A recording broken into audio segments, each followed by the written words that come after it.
Nkrano amaye. Mefo bi a wo modro be se wo ha e wo Bank of Ghana abeto dwasa yayi wonu madi. Obja se nambra kwanso na domkuma no mrahye bedwuni bako edna no atumbi. Na Lauren Kwanshie si ya suku nkwadam yensa to nananom e wo mfimfin mantem Central Region wini bampotam honom no. O kire se intensive care unit. Wonum enya bie eno nanam so man nkwadai wonum firim nka wonum betimi atena se. Na wayinkase Miswati ejese His Majesty Ken Swati otoso miensa eno no Swatini hene odi nafu anan abepiem Ghana ensra na wokọ Jubilee House kwa no mampani nsembe no ne no aka. Na Ghana National Fire Service panyi ba akodi atudwa se yenhwe Fire TV ana Fire Service wo mu TV no na yenya kirabusum TV hwe enchirechiremu no odi amaye abusuafo sanso na mrahye bedwani wo abetifi Dr. Brian Echampon mrahye bedwamu ho no nkomo no danchani a wasan to atro ensentrefo ne manfo nsem odi ato no manim kirese eye dodo no a na wose bambofo amo penhwam anwoso wonum ho a kra friend kadue wo puru ismansin no mu emaburu betimi dia bom ama ojamom ensem kase asi wo ho 3p adawroma yesino agongon to adawroma onso pedupa no mu a no amansa aka 3p garlic mixture eno ana wono no mu obebuawo stroke na aka ato form oni ma nhyeda nkoyie eye 3p garlic mixture edro we no ye kan food mo bia wodi esa onyem a nhyeda nko ho sa so hunu kwada nso nuru ni pani fie so a emani bi sanse garlic na Alison ebu adwuma papa wokura ne bia garlic na wo mpeda da adawroma sa wo mpa efreduru abetumi anom wa wonum 3p galemisha utimi seju adupa ewo baabi 0201 00 0021 anase ba kwiso account 0248 928824 wofra 3p dudu bi a wohia no ye de ebema ho ene afoforo nso Bosheba Electrical senkania papa fie Bosheba wonkania hodo afei wires hodo CCTV cables ne cameras Bosheba Electricals Edum PZ kejetia edwanu hwanimu branch ba ko afei Bosheba brusemu baabi ewoyi obehu Bosheba ewo ha antiata akofo dan mu ewo PZ 0322 030 838 0536 095 966 Promise Herbal so enie habenro benya bi ato Promise Herbal 0535 544681 wahutonti ya betodro ewo Promise Herbal ebi ka we hu ni atranse dodo no wade eba Korea ne samufo wakenkafo na nwumre krobia asante menu aba Piezie Ladi ene wo manfo ya wo mu ase nsu tamfifi mantem mo ne tigre wo no monkonkwa a na chese NDC fo binom na atiesie ewo ase nsu ta Roman Catholic School Park no so anase school mu ho de asie ginada ene sese omo si de wono no wonua enkwada aduane no ye school feeding program da ho a eja kwabrani benya kakra de apodwe no omo se maami akwasu amankwa wonsem fata so no ye adwuma no enu nti yempam no enne sese eso ba ya wodi akotre pa ewo NDC Council of Elders e wa sensaf no wo kire se nukura yakopɔ anim nie se de ade na si aba beto no awre ho pa na entwa ye nsuso sase maame no wankasa no hwɛ no a nukura nie ase one nkofo bi kɔ nakra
Patricia Redu was say Bosh edition when I say you didn't hear more on Tiasia so ya kwa mamia one so free fra kwasha mankwa so mum na emanu anu asuku enkwada aduane Patricia Redu nsemni makọ no executives no asa agigi sika e boa ne ya summary man asako school feeding meni me kun di kan akọ asane assembly man so asako Stella Thomas Pabna was one fa yedi na akosu amankwa na obetwe ne mpena won suza ha no ono e na ose obemana ye na ono akasa bia na free nanum kan se saa time aye campaign no so ofre papa yi omuya no na am se adenti no ofre na omuya o se parties dey so obem na se enipa no so kasa opem na se wa anya afedi ofre na omuya no nti dia be na asi asesi ama hese omo ba be adwuma no opna o training plan no afi wa pene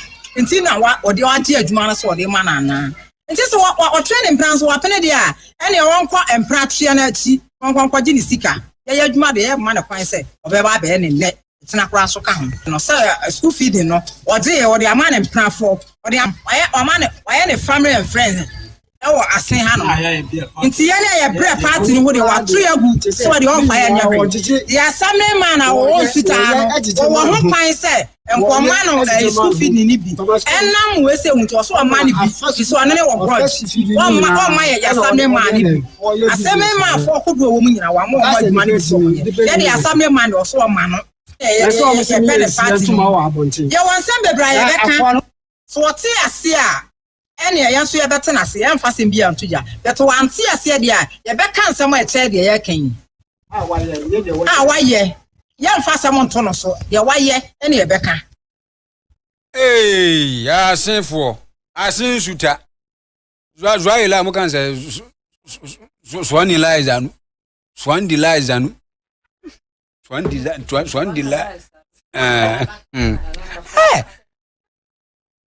ya nani ya mo disi fo no so nsem ni aso ye fam ko bia won sa breso ni di akiri sa abra nyamfa so bi ensu ba wo ni abia ye ni da so se ensu bi nye skaka kribi naka ensu dia atwe afutu na ono na se ha no ba obi a wedi kam so de ono tu na kija na yo na se ha wo be nti ono ye mane ye mo ye pa obi a ono wa brem shinenu efiafi ni adidiska oni enem na ya didiska ya de koboye ni bia no atere no wo kan awo efa school feeding no ni say because ye hwe bra yen ya bre adapa ya ji ewo nsuta kuoyi mu enye easy tese wo obi won kra wo wutu wonan ya ko ne fie akwa campaign kwa usuru ko wo ni say wo kwa obaye ene ya bra munyankopon ya dum ema party ya ba power na party number power said the name is Tanika no na ya pese yam pese yesisi obi nti se yekofi bibi esi ewo nsuta ha sika na ya gigye no wo si yejai na mum yesaka school feeding no mum na yesaka ye no a ye sika to yefutum se eja busha for the ekoso no school feeding no na empra twensem nyina ba mu yekoso ewo asensuta mfifi mantemu ye no eye asensuta Romakale school mu no etwagu yanko elubo ewo jomoromansi no mu ewo Western Region na asemasi ho no ano de pa Amoro ena Suleiman Abdul Rashid wono so ewo mfishia ediono enson ya kire wo no mo ya aboyin Jese wo mu di akwada frihye dumienu asan dua so ma kekere ne nsa no asense dua so eno kra eya pa eno ono mu twa ne maka na wa mu mpre den na ho papa wiye no eno mu di bibi fifa no ho saa de kro mu susu se mako je ne betimi aka ho na yanko na nanabuadi e ma report nanabuadi ma joe akra ma joso yoba mitianofo ma me joso yo ya da se na samna no odin akwada no wo ye die na die no mo ye ni yo yaba mame na wase na me che watifo mu tie eye okasa fidie na nwumre na ukopie mu ewo kuro bi ben Elibo ayefre ho ankasa eho anasa asemi akwakusi na obisa ne akora ne ye ya tia yesa kan ye tuom nika kɔ ho e kire se owura bi ewo provincial store na ya kola yi eba ne nkyɛn ema ne soma no ana no na kola yi eba ne nkyɛn ana ka kyɛn so wene waba hwɛ ha ma me na me to ade abasisi a anu mu na akola a ɔhwɛ ho ama no eyi sika a ye 20 Ghana cedis ede ekoto ade ti owura ne ba ye no hu se sika no obi de ne saka ana obi sa akola ya ode na tija me se yes why na ede ne saka sika no so eyemea ana ekomodem ti me yiska no me di mu 5 cedis ato abiane adi sisa ni ana oda ne sisa no ede ma owura ya wo provincial story na eno ana owura yi kobo akola yi papa amane Babra apostle say ene ade a oba no ede aye mini o to no kansa no ye den okoye ti mrantie bi a no mo eye babi a wure ye bo ama na echa akora papa yi ana mo ti asemi ena ade ti yo mo kwoti akora keto a wonya mfie dumienu echichire ne nsa ede ne bo soro ana nan enkafom a o mawro ne hin nyina no mutwa ne ma o mutwa ma ne wie no o manya ne saa ana mo san kwanya momoko ede sira kola be ma ya se de wanya mfie dumienu efi ni triswa kusi ne be ma ho ne ho nyina de omode emokoi ede sira kola ti wo bisa ya ni akola ne ya enam so ema mo twen akola ya so etwa ne ma de moko efa ne ho no enie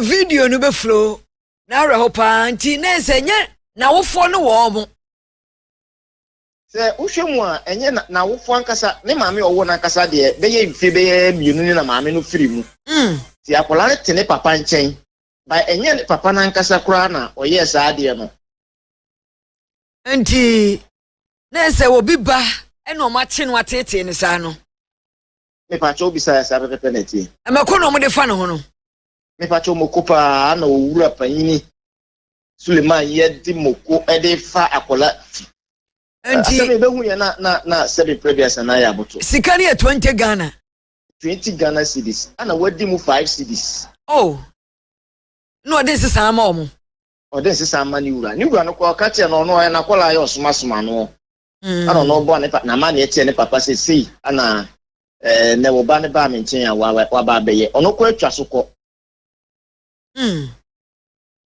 nti se sia wo mo ya kire wo mo yesa no wono mo wen ti se me no kasa de okopie mu eye Elibo district police station na eho ana owura Suleiman na ne abrante ba ko no so ka ho de aposifo ensa so mo sia me no kasa de mo aposifo aso en na akoda no so wen ipacha akora no sia me no kasa no ono de omo de na ko hospital ama ma hwe na wi sia wo fie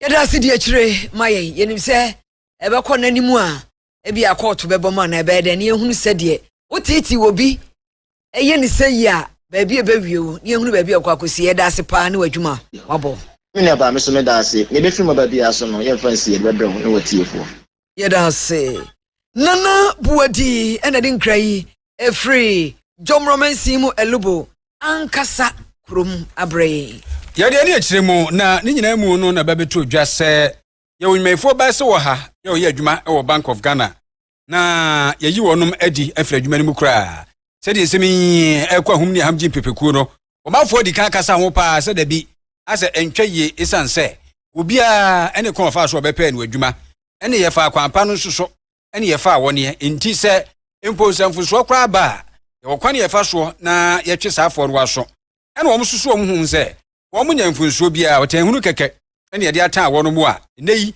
esi ye yi wo madi afri Bank of Ghana adwuma no emu omrodo eye oha na no aka obi ama Ajia Abdul Aziz din ba ko eka no ho ene ne dodo no anim no se taade frɛ no ye Ajia Fatahia ena wode atudwa se ankwaye kura anti wono de obeka e de akyerɛ mpanifo wo Ghana ha Bank of Ghana mpanimfo ene obia no asabio enam ne nsa so emi efa nwumafo e wo mayi mu se omomram Labour Commission fo saafo yi a yesi ayi o madie yi sabie ku sabie nya ado so no ankasa Ajia Fatahia Abdul Aziz no wadadwene ho baabia wonte ase nti me ni ya Bank of Ghana ensa fresh afo no no ma yo madwuma sanse ya mfa kwa abone so na frɛ mo so me adwuma no e fa kwa pa so. Minority in the parliament stand shoulder to shoulder with these workers, and we will not waver. We demand 1. Immediate reinstatement. The Bank of Ghana must restore every single dismissed worker to their rightful position without any further delay. Their appointments were lawful, their terminations were not. 2. Accountability from the governor. The governor of the Bank of Ghana must face Parliament and explain this heartless abuse of power. You are not above the law, and you will answer to the people. 3. Action from labor authorities. We call on the Chief Labor Officer, the National Labor Commission, and the Commission on Human Rights and Administrative Justice, SHRAJ, to intervene immediately to protect these workers, uphold their rights, and stop this lawlessness. 4. Legal redress. To the dismissed workers, we say the law is your shield. And Article 33 of the Constitution, we have the right to seek justice in the court. We stand ready to support you. 5. Parliamentary resolve. The minority will push a motion for a full parliamentary inquiry with unrelenting vigor. We will expose this injustice, work tirelessly to reverse this termination, and hold the government accountable. Ajia Vatanya Abdul Aziz ono brashe bedwafo no bia donkuma no afa na wo chese 1 year wo Bank of Ghana nipa be so ha so o madwuma ye je from semo ne ayi on madie no yansa fo mani manimu ya wono na ye brashe bedwani wo Savelugu mpehwa so ebuja Promise 102.7 FM Promise TV atwaso ye to so kwa rahusemu a asie wo Winneba Junction yedi kan bomo kase ne se lowering kwanhia bi asi wo hono taxi driver free mu suku nkwada kononsa miensa to nananum e wonsie do ameka sei awofo adofo ejam esu nkwada yi e wo Winneba ne potem hono ni nyina eye car ekopom ye na yesi ba ko ye overtaking or drive recklessly wo twika no hu ene kra de esi bi ni mu twika wo kona no wo he size free cheso he pornography ni ade obo honum a chese se no besi aso ayinim kra no obaposa ade na so otwuma ko wayom ni ade cheso wonfa ho kra ba uruwa na wonfa ho se obeku obi o obeye de yo eni sa kofa asem kase abai eno na headmaster ma Uncle Rich Preparatory School Reverend Eko Richardson wasi school nkwada yi na nka omo ba ne school mu ho na de ma nkwada no free mu no eye ba bia de nkwada no koye hospital na ye de wonom ekoye for trauma hospital. Sa hospital no intensive care unit ni ho and a specialist doctors so any ho enka eno nanam so man koda yi o man transia o ma yenya medie hospital like Winneba Hospital specialist and trauma and specialized hospital, they must have an ICU, intensive care unit, and a specialist neurosurgeon, another hospital specialist here, so that in case of such this thing, quickly they can be attended to. If we had it here, I think the situation would have been better. See, so we are appealing to the government to see to this. Hospitals such as the name that it has and the purpose of intended purpose of this hospital, you see, is not living to its expectation. So they should work on it so that Winneba Specialist Trauma and Specialized Hospital will have an intensive care unit. Yes, so 2 of our students. Yes, 2 students from Anchorage School, and I think 2 from another school, St. Paul's. Yes, I think these are 4. And they were young children. Now they are about 3 that are passed on. Arrow somewhere see headmaster no Timsonwani proprietor fi say your friend Ora Richardson school no Uncle Rich Preparatory School arrow some I see no and na all can watch mu say we nkwada no koye no intensive care na ya no more special equipment a ye de hwe wo mo a wo hia mo a ebi ni ho ebi okra oxygen ni no ma bi ni Ghana. To sabri pa baby ewiase eduru kofo. Baby a wo maduru. That's what we are. Abusia ya to aso na ya concern fufuro mu. Yakopon fo kra ensie ye na ohene ya wo etwosini anase etwatini ene ken miswati. No no to so miensa. Ni din ni de ne wo man ni din sepa. O man no eye eswatini. Ena ono susu din ene miswati. Na His Majesty abepiem di defo nan aba wo man mu ensrahwe. Na wo ba ye no ene wo de akwakohia mampani John Dramani Mahama. Obeto aso anso so aba bepiem wo manhia na afi de to aso bia no ne wo pem so ete akomanimu a. Na mampani John Dramani Mahama akacho ena wo hingase edi tu dwa sehwe ba bia wiase asikika kro no ewo se sabio ense yagura tupen na tipen no ya aguro no nyese ebia bibia sa akwa efa no amamre sanso omo amamre obeya wosifira du premi wa wahunu sede na hofa esietie se ya no mso hofa esietie amamre no eye adwuma afesu so de fa no adwadie titiriwu ya tiase sa man bi enu betimi atrase wa asomdwe mu wa bra obi aboabo no yonko no eno kura titiriwu ene ma no ebebepie omayi mu afei bibia so afasikasam ho se so ma bia betu mponi a afasikasam ena afasikasam so ebeba ya na empempi gina de oma no ankasa ede ebo no ho so titiriwu sesei eya arokocha ene wo ma bia chikasa de ka de bagbon no enu nti wopani ne sesem ode atudwa nyina ne se ba wo ba ye no eye nkomo pinu a ene bekoso na akiri omafo be mu faso pa eno no ede bebre sa ma mienu enya yokofa soronko so a san ede ebeba ken miswati otoso miensa forward to see the people of this country and to exchange a lot of information. We have a lot in common, especially a lot of ideas could be developed. Trade, of course, goes amongst other things as the African Continental Free Trade Area is trying to promote trade within Africa, that let's trade more with African countries, because if you look at the trade within Africa, you can see that it is very limited.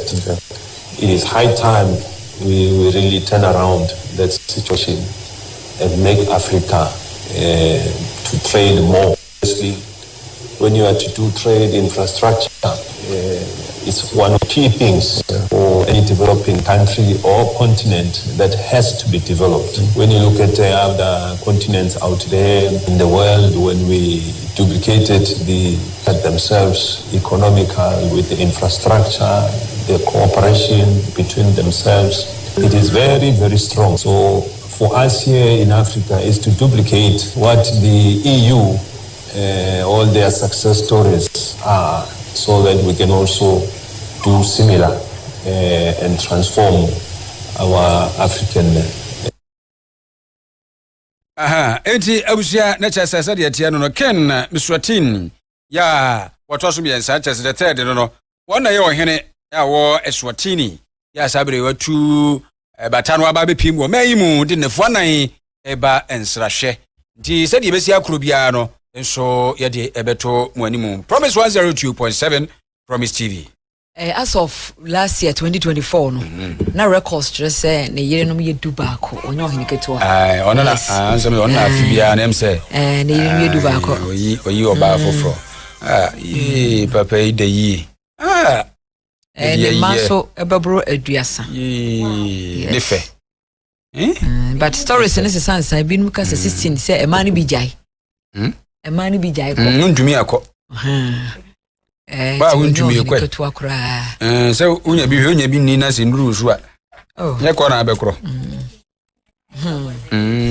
yo wasam yansam won mansam sansam mai mun sam ne yasam ya de mamu sekase ni mu ensam Ghana National Fire Service panyi ba ko wa Director of Logistics ni din and DCFO Herion Boache na wose Ghana fo ba bia wasam abenya free obetumi anya asam bi wo ho a ede pa ebi wo ha ede ebi wo ede kakra ebi wo anya de na nsem yo nyina kafu a ne friend news na wose news ne nya free baby na odum ja news de service TV fire service TV na abenya free nti Ghana fo omu chichi mo mayi na omu nyiro omu ho service TV na ho de wobehunu kwa fa sudumuja wobehunu no ma ya ema eja hyehye ba ene ne ekeka ho na yennyai ankrankra TV hwe se bia Fire TV a eno no eye sofo kirabosom adia no ye ne saa no ebeboa yankasa the fire for you.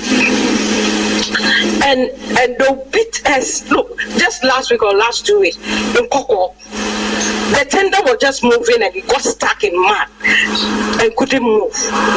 And Bryce will have to use a longer route. And you know, when they are moving, it's fuel. When the tender is working, it's fuel. When it finished fighting the fire to go for another water, it's fuel.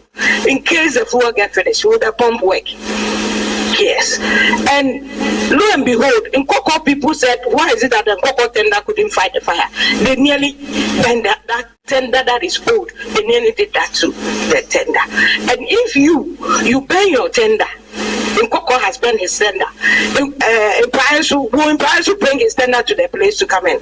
Yes, the public need to be educated. That is why we have the Fire TV. And they will not watch. They will watch Fire TV, that is Shiraboso. But we have Fire Service TV there, and we are educating the public. Please, we want you to support us. We need more tenders, and you see us working. You can put fire in your house. We'll come and quench it. But this time, please don't put it because there's no fire coverage. DCFO Heron Boache, na DCFO Jerry Hardin Bruce, where commanding officer. Our national headquarters, Ghana Fire Service. One also say commanding officer bien niwa obema fire tender no akoba bia eja na ensuo nim ebi nsida.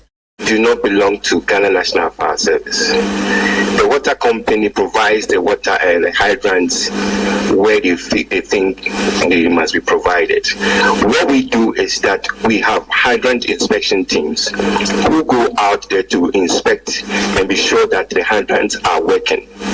Some of the challenges we've had over the years that sometimes because of low pressures, in some areas you don't even have water flowing from the water company. So you go there and the hydrants are not working. Sometimes you go to certain places because they don't belong to us. We only have to report to them the issues we are getting. So if somebody has spilled on the hydrant, we will only report to them for them to do the repairs. If they are damaged, we will report to them and they must do the servicing for us. DCFO Jerry Hardin Bruce was so because a fire tender and baba nsuo ni mu a na ba gaskia ba fi se NC na ACFO2 anum Osmond enso be kwadwom o se mo ya pa se Ghana Water Company Limited o he bill so a yesi we na 2% no o mo se water bill se ombema o mo de utua water bill se Ghana National Fire Service ombenya bi jato ofi o mo de adum no nanso Ghana Waterfall omunni wonum asede so each and every Ghanaian is paying 2% of their total water bill every month towards firefighting. Now, how is Ghana Water providing water to the individuals who are paying for the firefighting? If you want to look at it critically, the firefighting is supposed to, the firefighting water is supposed to come out of the hydrants. Because there is no way you can access any water for your home in terms of firefighting, but you are paying for it. So, it's quite a bit of a problem. If nothing at all, at least new communities are springing up. And as a water company lays the lines to fit that community with water, right? That particular community should be provided with a hydrant because they are paying for it. And I think citizens are even lacking to be asking for their right.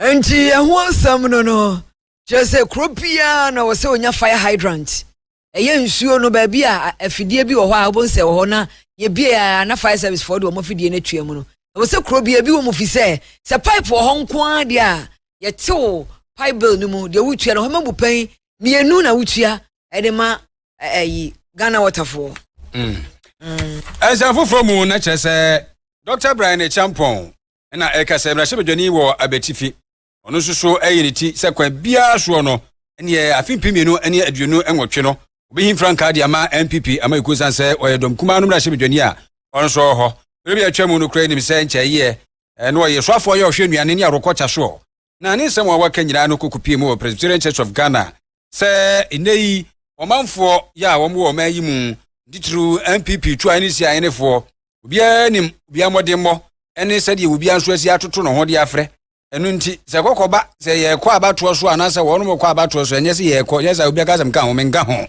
wo mo kwa abato so a eche so wo mo hwe wo machi na sabi wo mo mpese bi ni papa wo akan yesunsum fe nso so ne ma isi na ni so no eye ne ma pa betumi di aboa MPP amayuko ni na fe nso ma mu nyina na edi akọ nkunimdie mu sanse wo man ye pese akọ nanim efa mpuntuo na nso so mpempi nipa bi etwe o man yesan Dr. Brother Jambon. Other reports suggested that there was a need to have a different candidate that can galvanize the party, unite the party. There was also a need for that candidate to be able to demonstrate and give hope to the young people of this country that through their vision they're able to create jobs for the youth of the country, provide security and revamp the infrastructure of this country. And so with that said, the decision has been made that I will contest when the party holds nominations, but to do that as a product of the church. It is appointment. And a champion number 10 when can doctor Abetifim Rashebedwani was so being Franka Ediama NPP Mayuku na ansa na no kranwa ninkasa ye bebe na asofo mo presby asafuni mu no dika himpa ibobia guru so party mse you babo no anu wo hepa papa. For thine is the kingdom, yes, the power and the glory forever and ever. No one shares the glory with you. You created your world and made humanity in your own image and gave humanity power and authority to care for your creation. It is the name of the Father, Son, and Holy Spirit.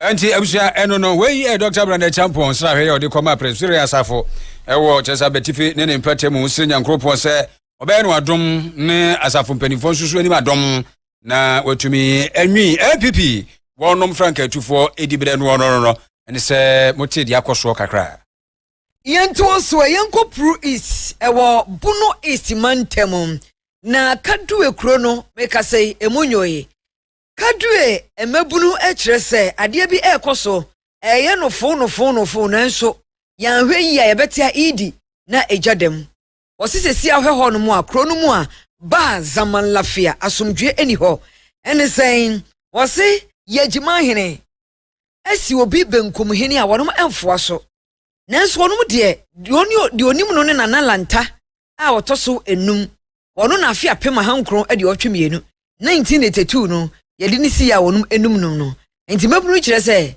amafekuo bi aba honom omo anya biribi amfa ho paa dia emwa nana kokula under the fifth under the fifth 82 no watana aponja so yes na yeji aponja da ho ohini bi anti yeji aponja so yes asana yeji hin betra aponja no so nana kokula under betra aponja no so no ye no kulo na bohye kuyi kulo a ye no pan na bohye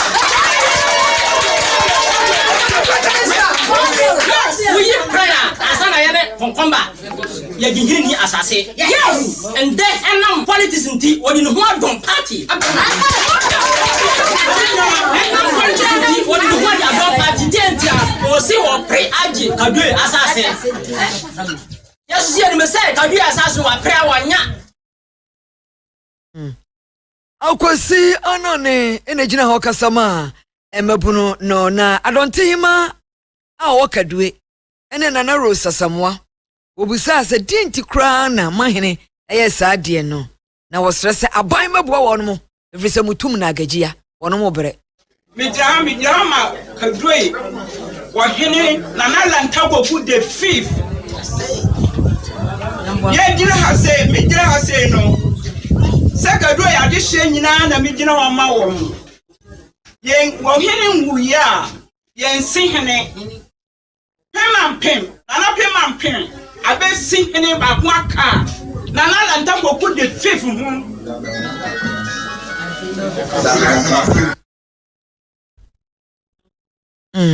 Adonte hima ena akasa no kroma bi ede on se tenetene pro isimrahye bedwe ni so se asam no epiepie eba no ne nka wo so hwe na bibia todi nanso wayi nani we akoma o ba ye no o ka se wo de sunye baba parago number 1 enso kadi asase so enso anabu pom o ba ye no asunye ni wa ye ni asunye ewo kadi asase so enso anabu pom 4 years de chema enso anabu pom we akoma o ye hiao sasam wo wa fa mama 4 years de chema we ye ma o signal ye srew wo su ko no sha bo pa seriously wo ka chere se wo ba kedu ahinsam ni kedu enkoso nyina no bedi wuduma wo ba ye no na ensi ha and you say you hu ha da nti ono bom ye srew 4 years na ntaba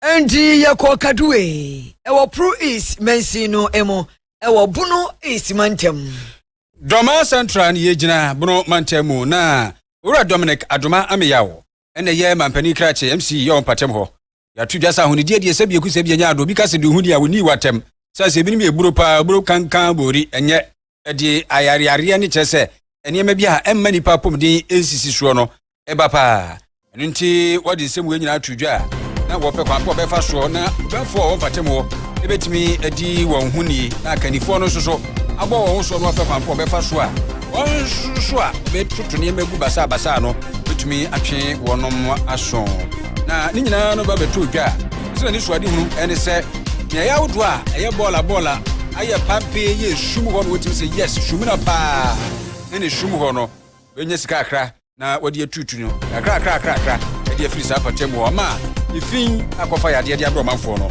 free patem na otuwe ye Jordan ye call nkran na ye de mampanyin kusia e ode ate so sajefo o ya prapra djuma kese pa o do amaninga na ono so aka se kura de se wo ye MC ana wo ye DC ya wo o marke wa ade ba ko pa o de begina so e de marke se wo ya ade ana o nya ade ni se ahonidi adjuma no e koso kama ne se sade ne so sajefo afa ahonidi adjuma to no so se o prapra krum dia na mampanyin so de ye nyina ye ntu ye nsuo se ye be ma Ghana ye mani mu atia ye sa so de kese de e da min nyina yeso anakwa mama ne nya ye fekura so behu se himpon te so sajefo nam na oprapra no yi gata nti mama ye fere se ye monno ye wura ye monno ye fi ama osajefo abepra na se ye pese oja se adwuma no ye pese afere nkwawie ne mampanyi de obunkunta no do mama ni ha ye ne ye mantama ye de ye huni pa ye hote pa ntina no oto aso se bene ni suade hunu ba ko a si wanya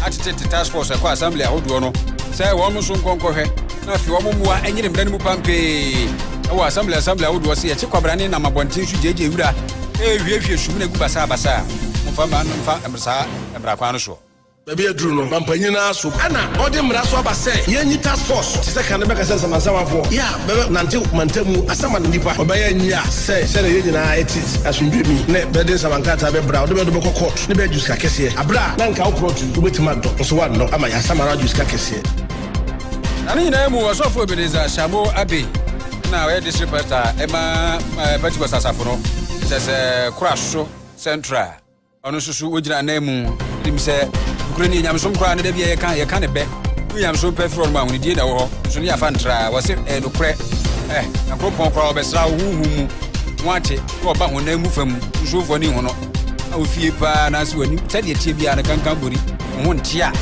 na wudi huni ya besa akọ President Abeyina na yade na say yen president this ni so say obedi mu dwuma na on MC fo nyina ye meeting no mo hwe strategies on meji so ni se kufe yes asoro ni ye fo aso esan say awudie sem no e wo bible in fact there be one mo a ye apamda de mu no say efi wo ho no akache Israel for say bofo ntumi ma mesra ho enti nyame mpefi eno nta no oye kronkron nyame oye kronkron no na utifi mu de e be den e wotimi no wa ba betena enti wa ma wasofo Ebeneza Shamo Abe affirmative action bill no susuya ebeboama emadodo no ana aban afa wono aye adwuma Yeni akuma ho ewo amamuo emo. Na ekwopo ahodo bi aka won mo abomu. Abo eye asoye hwe ema yiedie mofra bobremu. Ene won bambo ensem so se won mo ayire won pa na affirmative action no.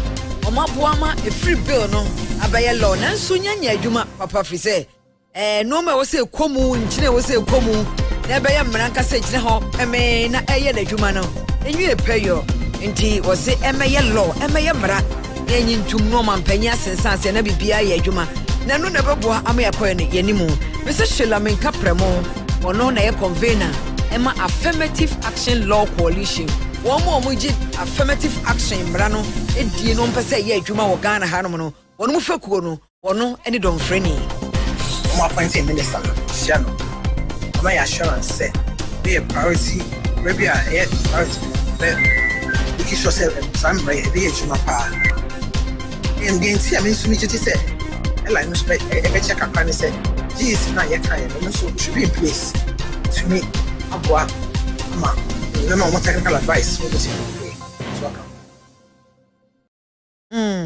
Mrs. Shela Menka na asye hwe mofra ye yo ema nkoso eno no wo so etubo form ane ba adwumadie no ase ora Isaac Mensa na yesoma no insemni fully implement the acts that are started on drafting the legislative issues. An initial meeting has already taken place between the Ministry of Gender, Children and Social Protection, the Office of the Attorney General and the Ministry of Justice. There will be a broader stakeholder consultation in the coming weeks to fully enhance the drafting and ensure that the needs of all sectors are met. Also, as part of our initial awareness strategy, the Ministry has distributed copies of the affirmative action acts to key stakeholders.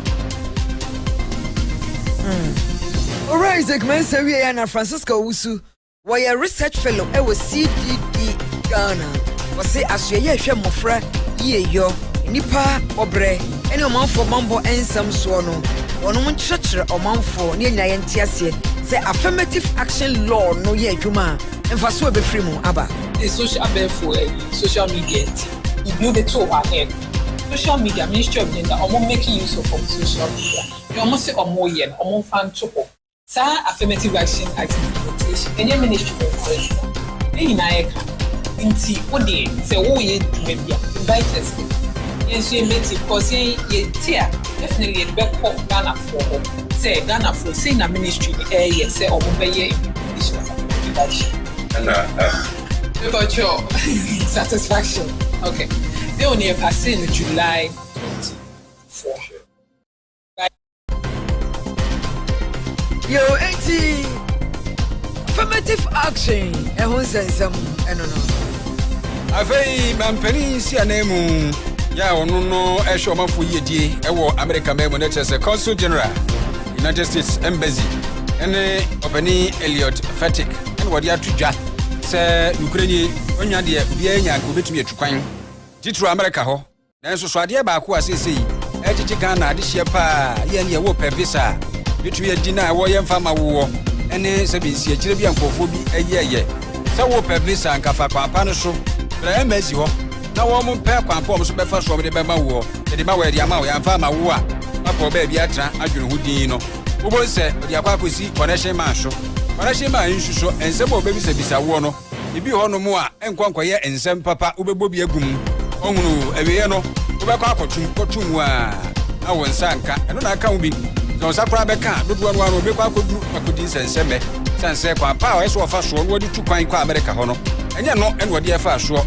chichi bi agum isu no be sa abo no wachiri edi aba wa be duru su kura no a wa yanfo antum ohunu sika ahim no wo tufo se kwa pa no ho wo fa so a onsa beka onsa nka enhe no kura no kura chiri betimi asafa so apa so be fa koti kwan so no na tina mi untimi sai apply bi kura se wo de ya bo wana se program no ni ho akwanya se be wa ju se utu kwan akwa America woni de be ya enkejai na emum akwa apa no so.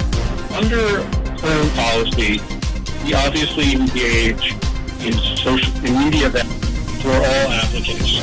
And under the new policy, we are engaged in enhanced vetting of the social media and online presence of all student visa applicants. And that's why we are telling student visa applicants that they must set their social media profiles to public before they come in for their interview. Other than that, the process is mostly still the same. You still have the interview. The officer will ask the applicants questions about their study plans and how they're going to.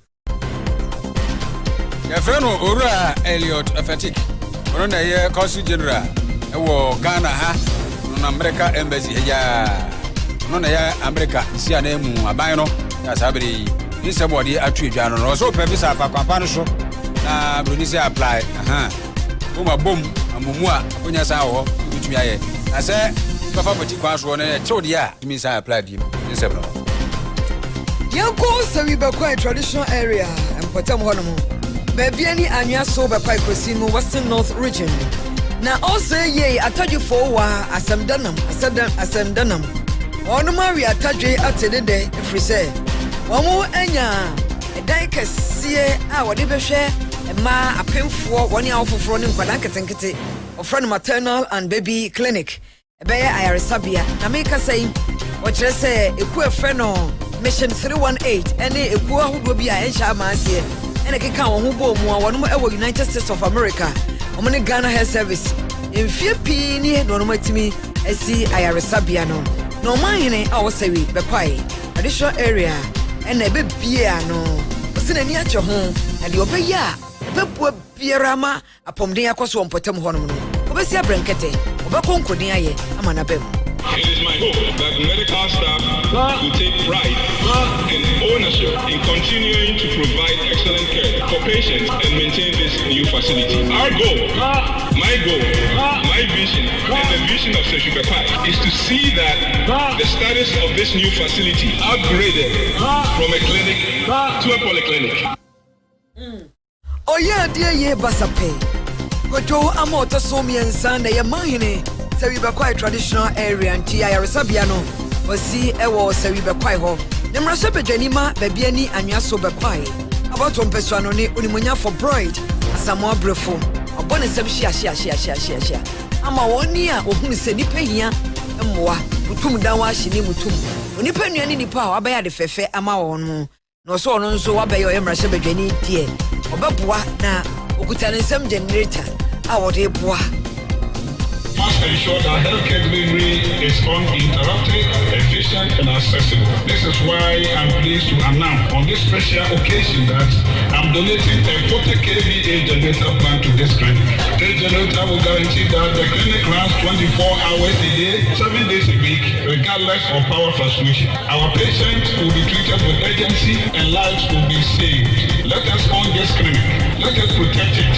Let us support it. Let us treat it not just as a gift, but as a shared responsibility. I once again commend the Oyadeye and Anandon for this noble initiative. Discussions are far advanced with the health minister that we are going to put things in place to make. Onimunya for bright asamwa brefo.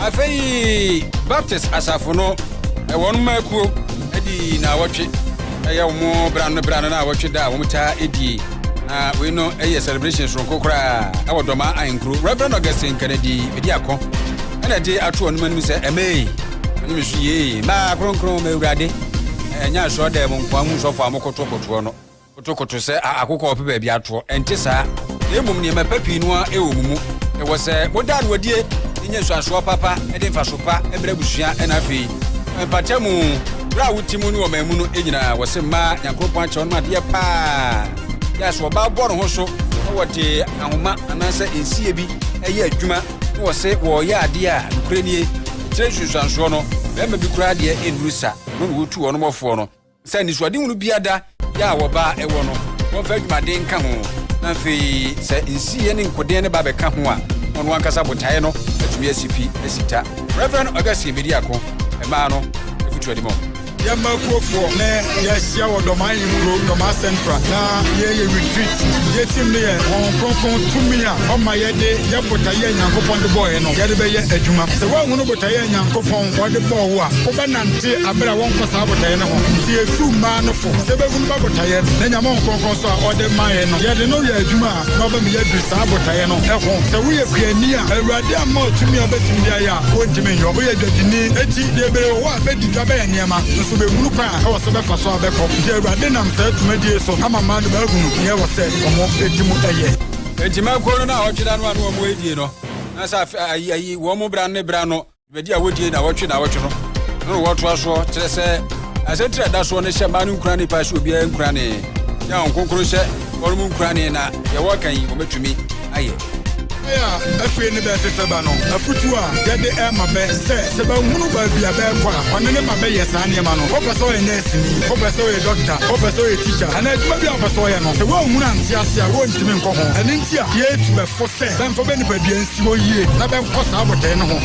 If that's the way your purpose, no Wabra Buma, went to me, nobody, I was a Reverend Augustine, Yako, Yanko ahomanu so enkodi enkomo yani Apostle Emmanuel Nuyako Victory Outreach Church Kumasi na the book could be no mama watro that to dealing with offenses the right way say obi fom yen asam haye no ye fa so ye fa kwa bi so na yetimi esia no na yetimi agina no ye nkwa ba fa so a se be free mu ya chemu mienza woji chemu mienza aye be fa so timi di bone ache Say energy. Apostle Emmanuel Nuyako, the Mojo Christ as Sumpinka. That's a pa. Bukuno, Oma, maybe a kamapa. Nadia Mekai Womuni says, will be a wadia. They are yet said one on poison. More than I'm whole yet, and nay, I was saying this cat, Nakakasa, you will be our dear Nayoya. To the cat, Kakasa, you, eh, Apostle, yeah, that's what years. So I don't much today.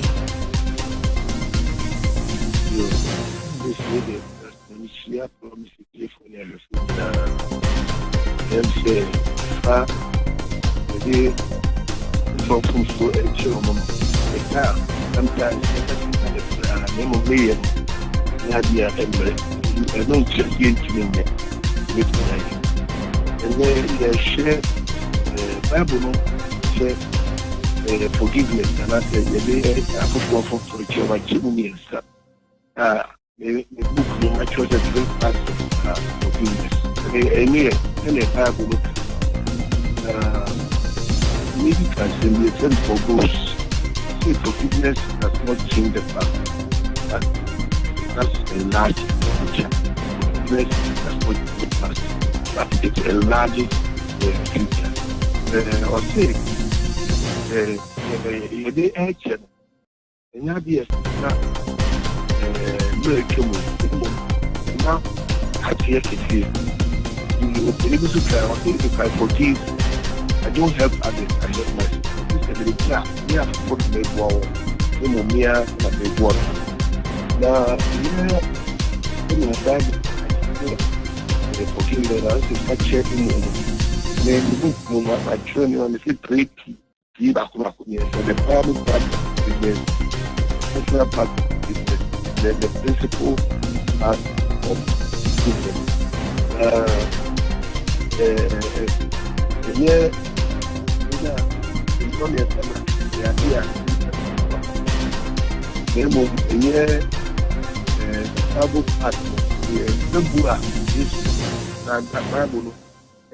Actually, beautifully enough, the edge, we need the parable part of the business. And the personal part of the business is here. All that,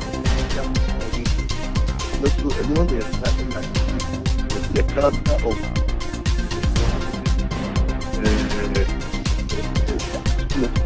business and then motivation of the character here. What the one who is the challenge anything. We don't know who's on that. Action of what the one that's the yes for the maybe a day, did it for Ethiopia. And then dead. They are just made that that is not part of the and motivation is what motivates one to do. Get a children crime. I know I'm personal part of forgiveness. The essence of the principle has let's say, yeah, you me. Then I also say, yeah, that's it. After so approve you know, actually, the Bible can mean a show or Bible, any your name is family, your formula. The first to be none and now this is good each other. Yeah, to be very much yeah,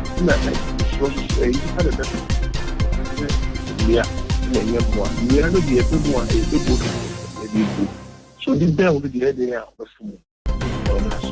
And you also believe that those that are so video are with the master. This is a lot of the share with the education. I feel you're not back to the principle of forgiveness, the principle of very important. The idea of that principle is we can actually forgive those who wish. Number 2, show forgive. Number 3, who not forgive and you won't forgive. A principle of forgiveness of faith. Another one is the possibility to share forgiveness for forgive and be forgiven. Check names of those so for who for the child how do you expect? So they are supposed to be say and some of them also to them I would actually over and think as a family. Only the truth in family. The truth of family is not such a big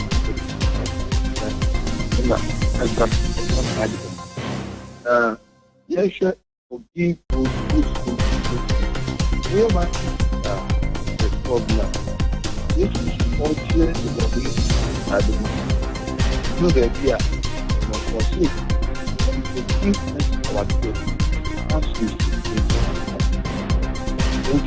Yes, that they also say.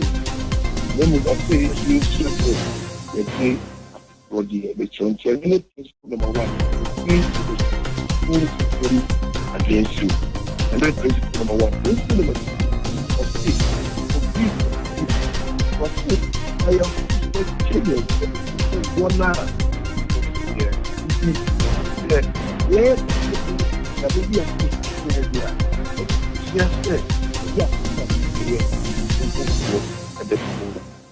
Now, I know I'll go Bank TV and you or drink in Chedia or family now of your market.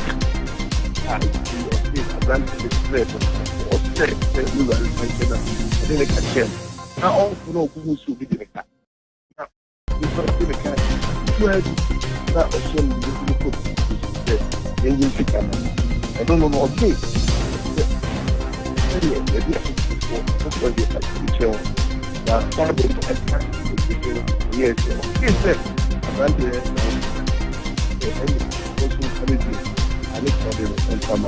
And as this is not forgive and you will not be forgiven.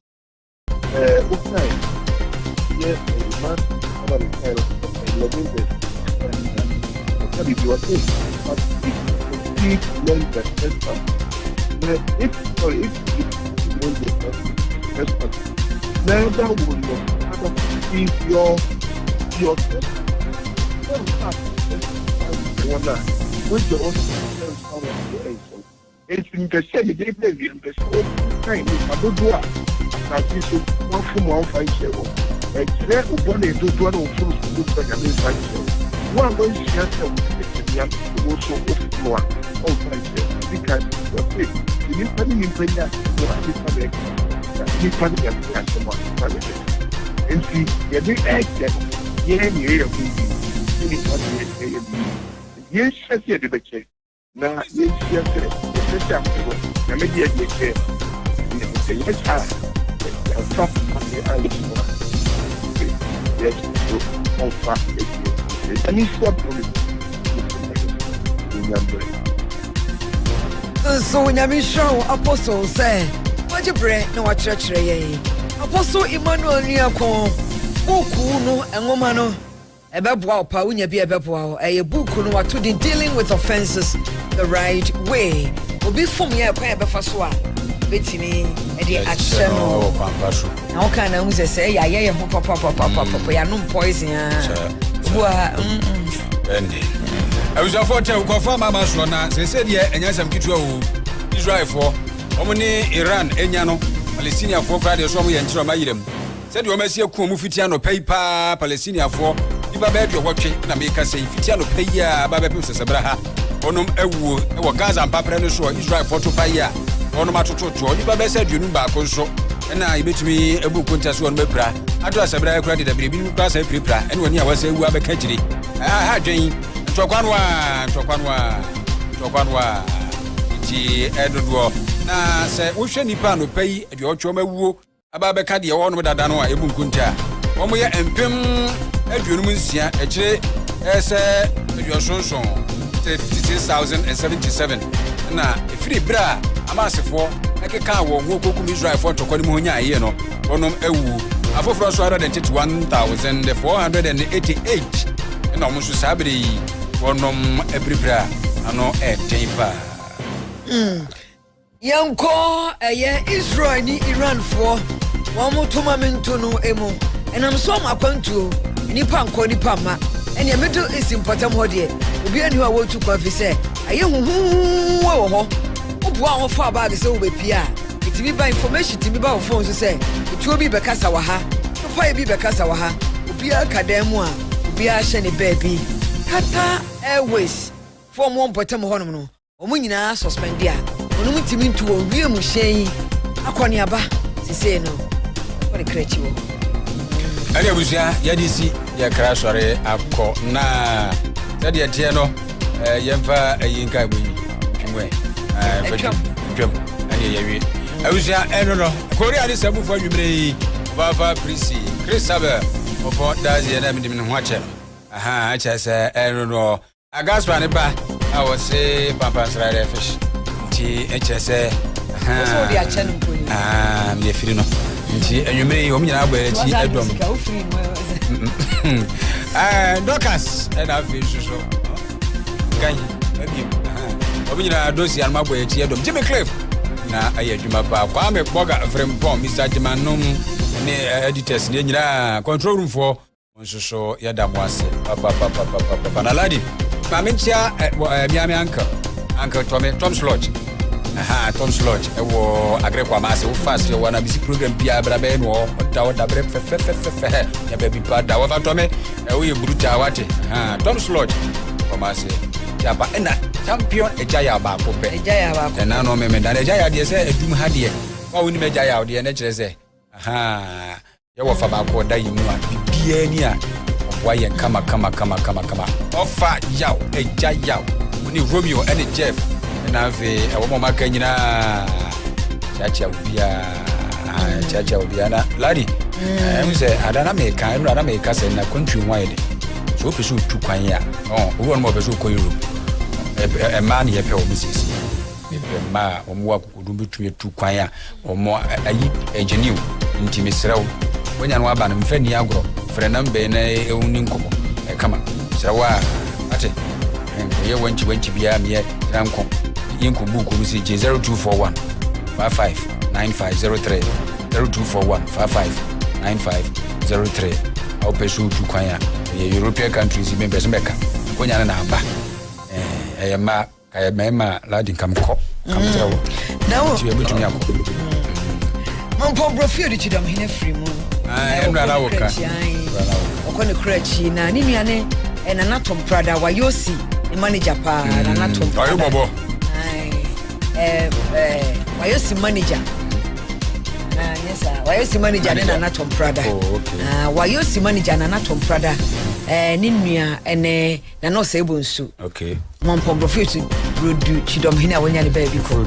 Chidom hene awonya ne baby ko. Yankopon boa ya wada. Mo ye 1 week ewo mon pombrofo yedu. Enti odisika osi e babeja wo. Na me hwa wo de. Auja, yes. No bia sante, ni aba. PFC Lodi Dominus Fobisco Radio Somdwen kan.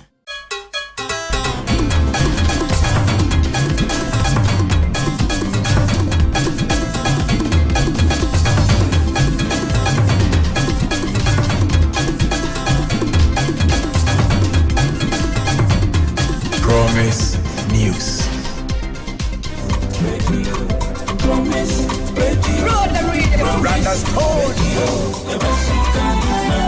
Hello, Kumasiman. Hello, Asantiman. Hello, me my Ghana. Unti na me dance and paminambo. Sorry, I no baby. Beninka na my age. Me chin me radio. And I cocoto, baby. Come on, and you power bo. Some power can. And mama rewoni night and energy. Frequency no yeah 102.7. Put your radio need now. Promise radio. Promise radio. Promise radio.